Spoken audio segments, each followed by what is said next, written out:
that's true. Naked Palpatine. Oh, you pick that one. Fresh out of the clone tank, nude Palpatine is my Well, that's the first thing I think of when you say Dark Empire Palpatine.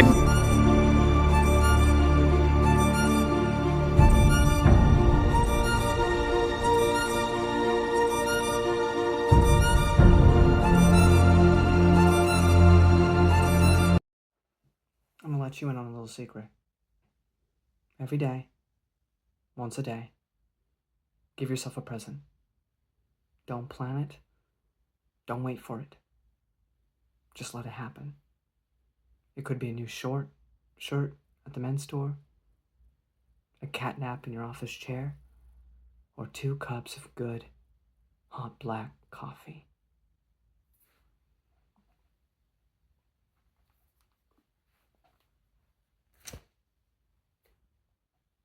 Twin Peaks.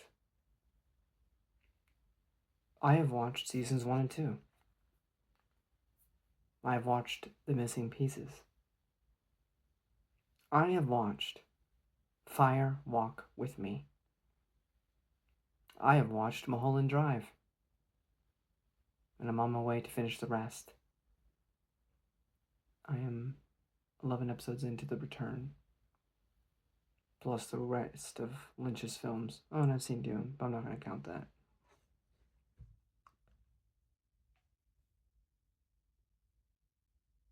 I have fallen in love with everything that David Lynch has done. There's something about it in every film of his. Something special, not easily described into words. And it has touched me in such a profound, ephemeral way.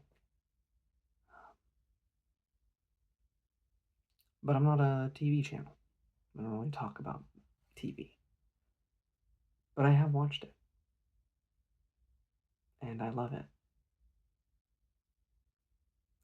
But today, we're specifically talking about The Secret Diary of Laura Palmer by Jennifer Lynch, the daughter of David Lynch. This essentially is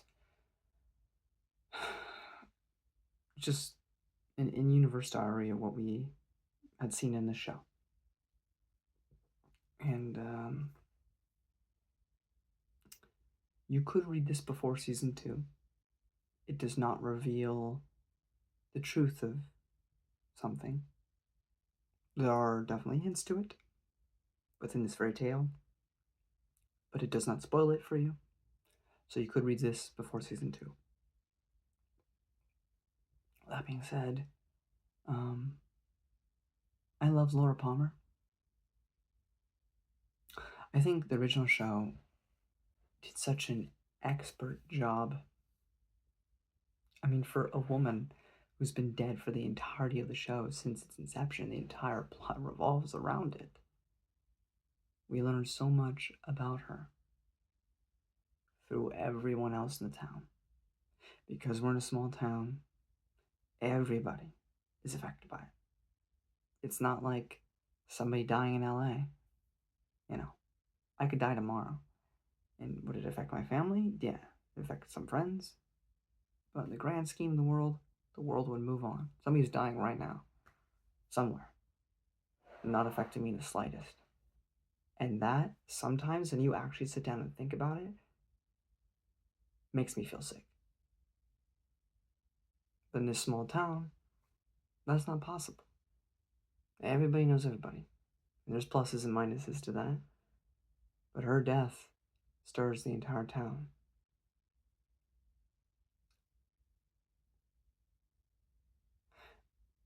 And from the best parts of her to the worst parts of her, I learned so much about her from that show. Even though it's all about her, but it's also not about her at all. You know? And we get Fire Walk with Me. And we really don't learn anything truly new outside of a few things. But having to live it, having to see it, Getting to see actual Laura and not her cousin like we see in the show. It's heartbreaking. I mean, she's not a perfect person, but the things she endured, and I have friends and I know people that, like, this whole thing could be so triggering for them, you know? It's got me teary just thinking about it. But if you love the story, I mean, it is worth it. I mean, I think it adds enough to be a compelling addition to the universe. Now, this is going to sound a little weird. I'm not a teenage girl. Never was. The earlier sections of this book, when she's like 15, 16, whatever, I can buy it. There are certain lines written when she's like 12 to 14 that I just go, oh yeah, an adult woman wrote this. Because it just, to me, it just doesn't feel like a child talking. But again, it's not like I know what 12-year-old girls are writing in their secret diaries. I have no idea. It just seems a bit unbelievable to me if I had to find any critique at all about this book. But like I said, it's not even like a natural novel either because it's supposed to be a diary and it's written like one. So, but I think it's worth your time. If you're a fan of Twin Peaks like I am, it's worth your time. I do recommend it. And I guess that's pretty much it, my non-spoilers. Mostly me talking about the other thing other than the thing itself. Like I said, it's authentic. Again, the parts that would spoil season 2 are in the book ripped out, like it says page ripped out, missing, so you can actually read those secret entries that still remain hidden from you, which is why I said you could probably read it before season 2. But I do think it adds, I think the movie does a sufficient job on its own of giving you who Laura was, but I think this just adds that depth to fully just kind of make her a 3D person from everything we learned from the show, from everything we learned from the film, and then this, you just have like a really well-rounded individual. So, Laura was different people depending on who she interacted with. When she hung out with seedy, dark people, she was different than how she acted around wholesome old people, or Audrey Horne's brother who had,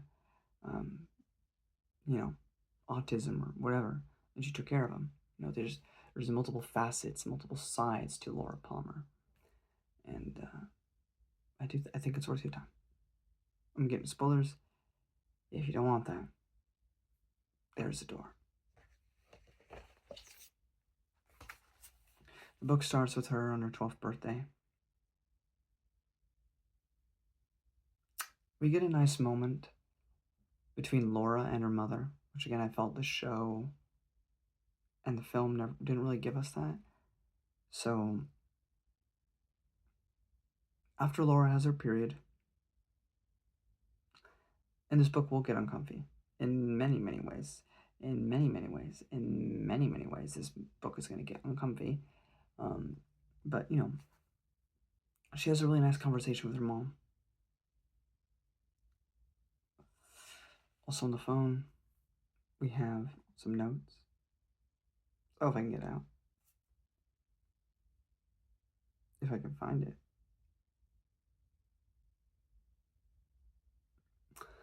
On the way home from the stables, Dad said that Troy and I have the same birthday, because when a pony is given as a gift to someone who will love him, they share everything. So happy birthday to Troy too. I'm glad I don't know where he came from, because this way it's almost as if heaven sent him down just for me. I mention that just because of all the horse imagery in the Twin Peaks show. So now there's a very, very, very, very, very, very, very, very uncomfy skinny dipping scene in this book, which, considering these are minors, I'm not okay with. There's also a really nice moment between the log lady who interacts with Laura. They just have this nice little conversation, which was nice. And the movie shows it too. But I think the book also does a good job of showing that Laura really hurts Bobby. For all of Bobby's faults, he truly did love her, but with the way she manipulated him and used him, a very complicated thing. You then go back and watch Twin Peaks, and can you really be mad at him for also, before you just kind of think he's a two-timing, cheating bastard, as he's also snogging Shelley. At the same time, I mean, Laura never really cared about him. It was about the drugs he could provide her. And I messed with his head. But he definitely loved her. I think the show, I think the film, I think this book makes that abundantly clear.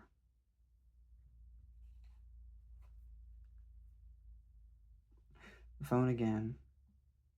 With another quote.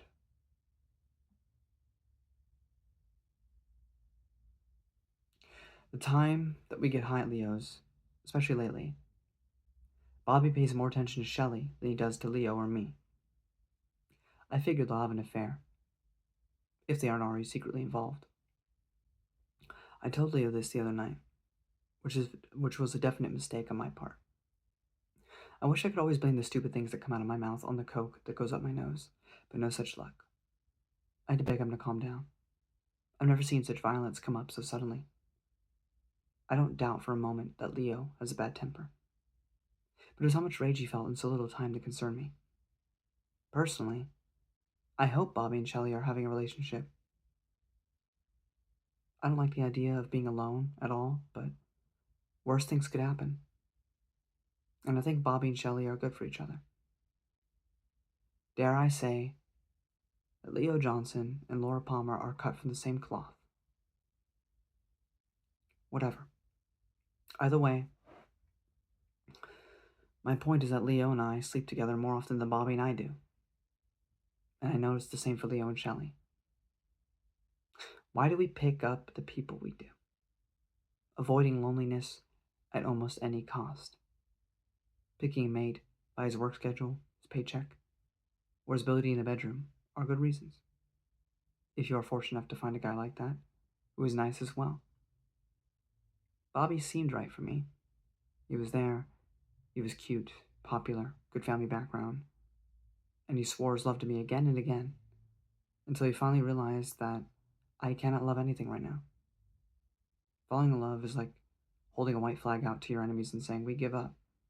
We're in love. Love is surrender.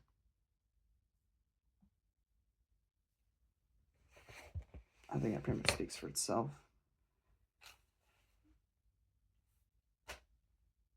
On Laura's 16th birthday, we learned that she is 7.5 weeks pregnant. And she has absolutely no idea who the father is.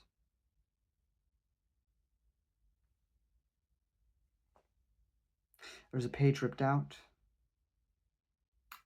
so we don't get to see what's written on it, as I believe this book was released in between seasons 1 and 2. Back to the phone. Are you real, Bob? To you, I am the only reality there is. But you keep coming back. You always say you're going to stop doing bad things. You never stop. When you first came to me, I was not doing bad things. I was a baby girl. I was nothing. I was all goodness. I was happy. Incorrect. I could talk to you forever and never learn a thing. Someone of wisdom is always more difficult to communicate with. This is the fire you must walk through. I don't want to hear about fire. Then you don't want the answer. Who are you really? I am what you fear I could be. Enough. I understand it's enough. I have to go. Go away now, please. Just leave. Happy last days, Laura. Laura's baby. I've gone insane. I won't be talking with you for a while, she says to us. And then Laura gets an abortion.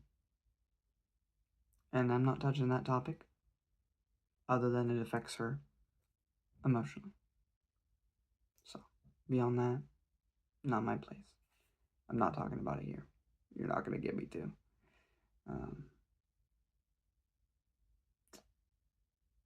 Loneliness. Valued friends versus bad friends. She typically tends to push the ones who truly care away and keeps hanging out with the people that suck. So, if you relate, you relate. If you don't, you don't. And, yeah, it gets her deeper into the grind of what inevitably lead to her death.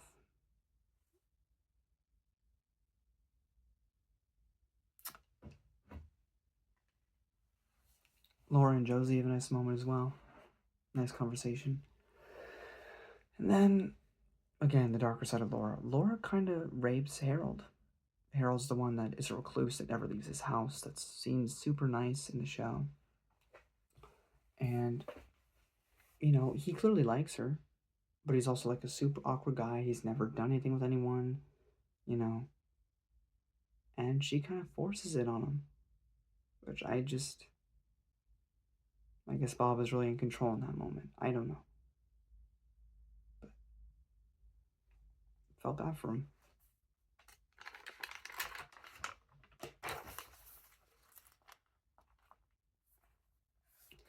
And from there, I mean, we kind of know the rest. We know what happens. You watch Fire Walk with me, you know. There's more that could be said, but I think this book did a fantastic job of showing the life of Laura Palmer and her struggles. Now, she was no saint, she was no angel. She was a complex, perfect embodiment of humanity. She showed the best of us, but she also showed the worst of us. Maybe not the worst of the worst. Parts of us we would rather not show. But in the end, you know, she's still only 16.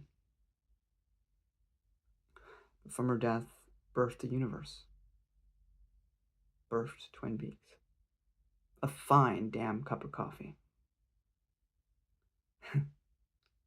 And I enjoyed it.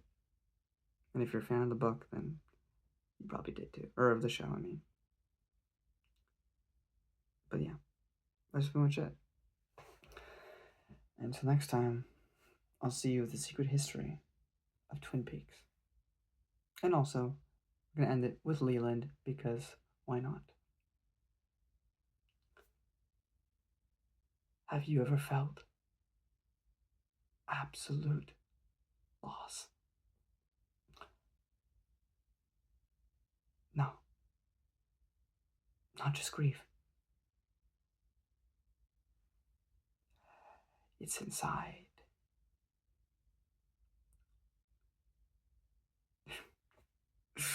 You should go watch the scene.